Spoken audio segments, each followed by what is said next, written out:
Cricket দুনিয়া একটি কথা আছে, ফর্ম আসে কিন্তু ক্লাস চিরকাল থাকে। 2026 সালের নিলামে যে নামটা শুরু থেকে নিচ্ছিল না, যে নামটা দলে নিতে সবাই কার্পণ্য করছে, সেই নামটা বিপিএল মঞ্চে তার ব্যাট কথা বলছে আর নতুন ভাবে তাকে যাচ্ছে নাচে। তিনি হলেন মাহমুদুল্লাহ রিয়াদ। 39 বছর বয়সে এসে যাকে নিয়ে অনেকে ভেবেছিল তিনি শেষ হয়ে যাবেন, কিন্তু তিনি আজ প্রমাণ করে দিচ্ছেন কিংবদন্তিরা কখনো শেষ হয় না। বিপিএল এর নিলামের কথা আপনি চিন্তা করুন তো, একটার পর একটা নাম উঠছিল, তখন সবাই দল পাচ্ছিল, আর মাহমুদুল্লাহ রিয়াদ নাম উঠলো, আনফোর থাকলো, হঠাৎ করে তখন বিসিবি কর্তৃপক্ষ বললো ভাই নিলামের ভিত্তিমূল্য কমাই দেন, ওর আর দাম নেই। সবাই বলেছিল মাহমুদুল্লাহ তো শেষ হয়ে গেছে, মাহমুদুল্লাহ রিয়াদ তো আর হবে না, কে দ্বারা বুড়ো হয়ে গেছে, বাদ দিয়ে দাও। কিন্তু রংপুর রাইডার্স কিংবদন্তিকে সম্মান দিলেন এবং তিনি তার সম্মানের যোগ্য কথাটা রাখলেন মাঠের মঞ্চে।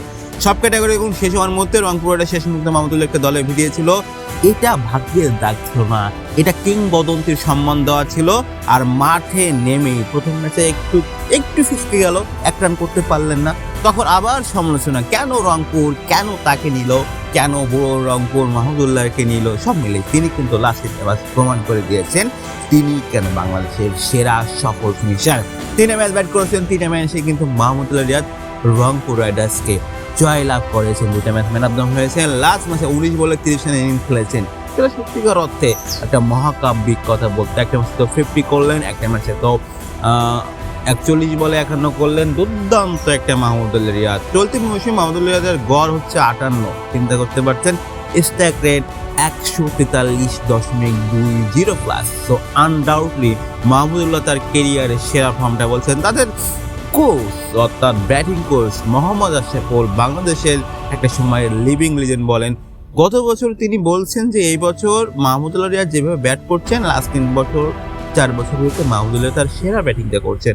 আরো বলেন যে 2014-18 সালের ভিতর তার পিক টাইমটা কি ছিল, তার চেয়ে পরিপূর্ণ ব্যাটিং হিসেবে তিনি ব্যাট করছেন।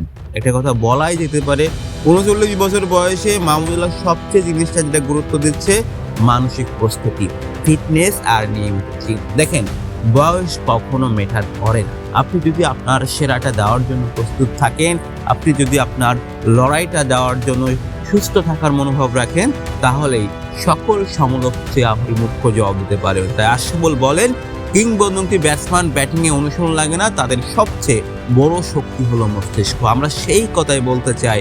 এই মানুষটা ক্যামেরার সামনে কখনো কাঁদে না, কখনো বড় কথা বলেন না, কিন্তু বিপদ যখন দল পড়ে তখন মাহমুদুল্লাহ রিয়াদ নিজের বার্তাটা দিয়ে কান্ডারির মতো দলকে বাঁচান। যখন রিয়াদ থেমে যায় তখন রিয়াদ আবার নতুন করে হাসে। রিয়াদকে যতবার সমালোচনা করা হয়েছে, রিয়াদ তখন নিলামে যতবার তাকে অবহেলা করা হয়েছে, তখন ইতিহাস অবহেলা তাকে করতে পারে না, কেননা মাহমুদুল্লাহ রিয়াদ একজন ক্রিকেটার না, একটা অধ্যায়। তিনি নীরব কিন্তু ভয়ঙ্কর, silent finisher, the game changer of Bangladesh. কোনো ভিডিওতে আবার দেখা হচ্ছে। আমি শান্ত আজকে বিদায় নিচ্ছি। Sport diary subscribe, like, comment করতে কিন্তু ভুলবেন না, কেননা আপনাদের লাইক, শেয়ার, কমেন্টে আমাদের অনুপ্রেরণা যোগায়।